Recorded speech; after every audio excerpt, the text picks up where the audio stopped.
बहुमत के साथ, प्रचंड बहुमत के साथ जीतने वाले हैं। कुछ लोग जो आपको छोड़कर गए, 3 मंत्री और कुछ एमएलए, उन लोगों ने इस चुनाव को दूसरा कलर देने की कोशिश की। उन्होंने कहा ये चुनाव 80-20 नहीं 85% वर्सेस 15% का है, बैकवर्ड वर्सेस फॉरवर्ड। ये चुनाव में 100% मतदाताओं का महत्व है जी, परंतु मैं मानता हूं कि जो छवि बनाई जा रही थी कि पिछड़ा समाज में बिखराव है, मैं 3 चरण में घूमकर आ रहा हूं। मैं बताता हूं, मोदी जी की गरीब कल्याण योजनाओं ने ये चुनाव का पूरा चित्र बदल दिया है। तो आप कह रहे हैं लॉ एंड ऑर्डर के अलावा ये बहुत बड़ा मुद्दा रहा है। दोनों मुद्दे, लाभार्थी आपके दोनों, हमारे लाभार्थियों का जो स्केल है जी, वो चुनाव को बदलने के लिए बहुत महत्वपूर्ण है और स्पष्ट दिखाई पड़ता है। 70 साल तक मेरे घर में किसी ने कोई सुविधा नहीं बढ़ाई, मोदी जी ने 5 लाख का कार्ड भी दे दिया, जिससे 5 लाख तक का सारा खर्चा मेरे हेल्थ का बिल आज भारत सरकार चुका रही। ये बहुत बड़ी बात है भाई। तो आप कह रहे हैं कि चुनाव धर्म और जात से ऊपर उठ सकता है इस बार? उठा हुआ ही है। तो फिर धर्म और जात की इतनी बात क्यों हो रही है? हर भाषण में धर्म और हर बात। एक ट्रेडिशन पड़ी थी कांग्रेस के जमाने से, सपा बसपा ने उसको और गहराया, कुछ बार सफल भी हुए थे पास्ट में जी। मगर अब मुझे लगता है धीरे धीरे ये कम होता जा रहा है। अगर थोड़ा सा आंकड़ों पे एक नजर डालें तो आप जब पिछले चुनाव में 40% से ज्यादा वोट आपको मिले थे, बाकी बीएसपी और एसपी को कुछ 22 के आसपास दोनों को वोट शेयर था। अगर इस बार अगर आप देखें तो मुसलमान का ऐसा लगता है कि बाइपोलर कॉन्टेस्ट है, दो ही मतलब मुसलमान कंसोलिडेट होगा समाजवादी पार्टी के साथ, साथ में उनके संग यादव भी हैं, कुछ और जातियां भी जुड़ रही हैं, जैसे राजभर हो गए, जाट भी शायद थोड़ा बहुत इधर उधर छिटक सकते हैं।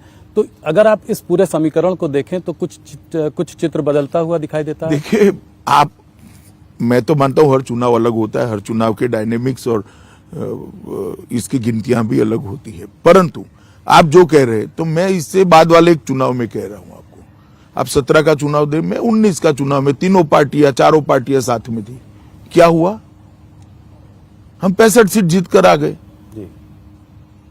और 287 असेंबली में हमारा विजय हुआ जी। मैं 65 लोकसभा कह रहा हूं, उसको अगर असेंबली के सांचे में ढाल देते तो 287 असेंबलियों में विजय हुआ। आप अगर 17 का उदाहरण देते हैं तो 17 में तो 2 ही पार्टियां थी, कांग्रेस और सपा। 19 में सपा, बसपा, कांग्रेस और आरएलडी चारों इकट्ठा हुए थे जी। हम 287 असेंबली सीटों पर जीते थे, 65 लोकसभा जीते थे। पॉलिटिक्स ऐसे नहीं चलती, 1+1 2 नहीं होता, कई बार 11 भी हो जाता है जी। पर कहते हैं कि जो स्टेट का इलेक्शन अलग तरीके से लड़ा जाता है, सेंटर का इस तरीके से आप जातियों को जोड़कर स्टेट का नंबर नहीं निकाल सकते। नहीं, देखिए 2014, 17, 19 उत्तर प्रदेश की जनता ने एक ही रास्ते पर नरेंद्र मोदी जी के नेतृत्व का थप्पा लगाने का काम करा है और मुझे पूरा भरोसा है कि 22 में भी मोदी जी के नेतृत्व में हम प्रचंड बहुमत के साथ जुड़कर आएंगे और इसके साथ मोदी जी के साथ साथ इस बार योगी जी ने जो काम किया है वो भी हमारी बड़ी पूंजी बनी। मायावती को आप किस तरीके से देखते हैं? बीएसपी को इस चुनाव में आप कैसे देखते हैं? ज्यादा सुनाई नहीं पड़ रही है, ज्यादा हाई प्रोफाइल कैंपेन नहीं है। देखिएगा बीएसपी ने अपनी रिलेवेंसी बनाई हुई है। आप कह रहे हैं कि वोट आएंगे? मैं मानता हूं वोट आएंगे और सीट्स भी आएंगी। सीट्स में कितना कन्वर्ट होगा वो मालूम नहीं, मगर वोट जरूर आएंगे। तो जाटव वोट जो उनका जो वोट बैंक है वो नहीं खसकेगा, वो उनके साथ रहेगा। और कोई वोट बैंक भी जुड़ेगा? मुसलमान भी काफी बड़ी मात्रा में जुड़ जाएगा। मुसलमान बीएसपी को भी काफी बड़ी मात्रा में वोट देंगे, काफी सीटों पे। तो उससे जो है उसका फायदा आपको मिलेगा, क्योंकि एसपी और बीएसपी। देखिए फायदा नुकसान ऐसे नहीं होता है, वो सीट स्पेसिफिक होता है जी। इस प्रकार का आकलन नहीं लग सकता पॉलिटिक्स में, परंतु बीएसपी की रिलेवेंसी खत्म हुई है वो बात ठीक नहीं।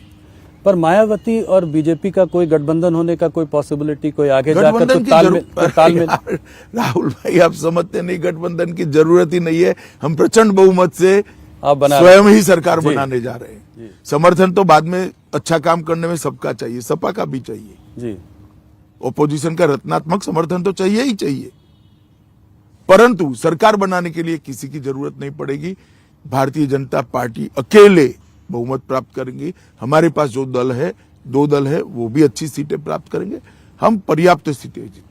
नॉन, आपको लगता है इस बार लड़ाई बैकवर्ड वोट्स की है, नॉन जाटव बैकवर्ड वोट्स की लड़ाई सबसे ज्यादा है, सब लोग उस वोट बैंक की तरफ? देखिए, उत्तर प्रदेश में 3 वर्ग है जी। एक, गरीब कल्याण की हमारी योजनाओं ने सबसे गरीब व्यक्ति को भाजपा के साथ जोड़ा है।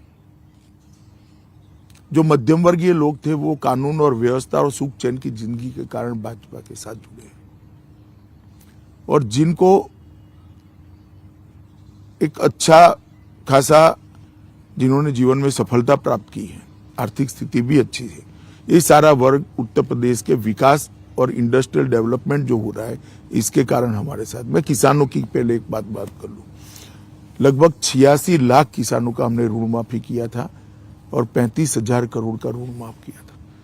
लगभग आप 435 लाख मैट्रिक टन खाद्यान्न हमने खरीदा है, किसानों से खरीदा है, और 80,000 करोड़ का भुगतान डायरेक्ट उसके बैंक अकाउंट में किया है।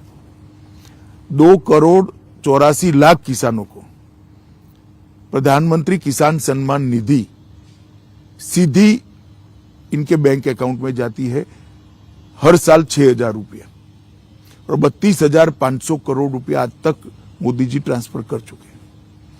प्रधानमंत्री किसान फसल बीमा योजना के तहत 25,60,000 किसानों को लगभग 2,200 करोड़ रुपया का भुगतान हो गया है, और लगभग 4,72,000 करोड़ रुपया फसली ऋण जो शॉर्ट टर्म होता है जी, हर फसल के लिए होता है, उसको हमने पहुंचाया है। लगभग 2 करोड़ किसानों को किसान क्रेडिट कार्ड पहुंचा है, और आज इसका परिवर्तन क्या हुआ देखिए। यूपी गन्ना, चीनी, गेहूं, आलू, हरी मटर, आम, आंवला और दूध, इस सब में देश में नंबर 1 बना है, जो 5 साल पहले किसी भी चीज में नहीं था। अब अखिलेश जी कह रहे हैं कि मुद्दों से भटक रहे। भैया, हम तो नहीं भटक रहे, आप इसका जवाब दो। आपके समय में गन्ने का प्रदेश होने के बावजूद भी क्यों नंबर 1 नहीं थे? दूध का उत्पादन इतना ठेठ पानी होने के बावजूद भी क्यों नंबर 1 नहीं थे? गेहूं में क्यों नंबर 1 नहीं थे? आप बताओ। क्योंकि आपने परफॉर्म नहीं किया था, और हमने ढेर सारा गेहूं, दलहन, चावल, सब चीज में उत्पादन को बढ़ाया है, और बहुत बड़ा भुगतान भी किसानों को किया। फार्मर एजिटेशन की वजह से उनके अंदर कोई रोष नहीं है? देखिए, एक परसेप्शन बनाने का जरूर प्रयास किया गया, मगर सफल नहीं हुए। किसान हमारे साथ है।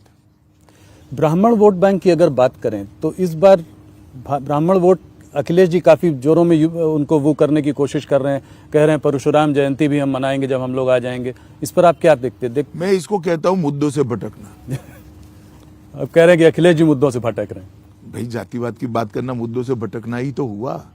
हम तो गरीब की बात कर रहे हैं, हम शहरी वोटर की बात कर रहे हैं, मध्यम वर्ग की बात कर रहे हैं।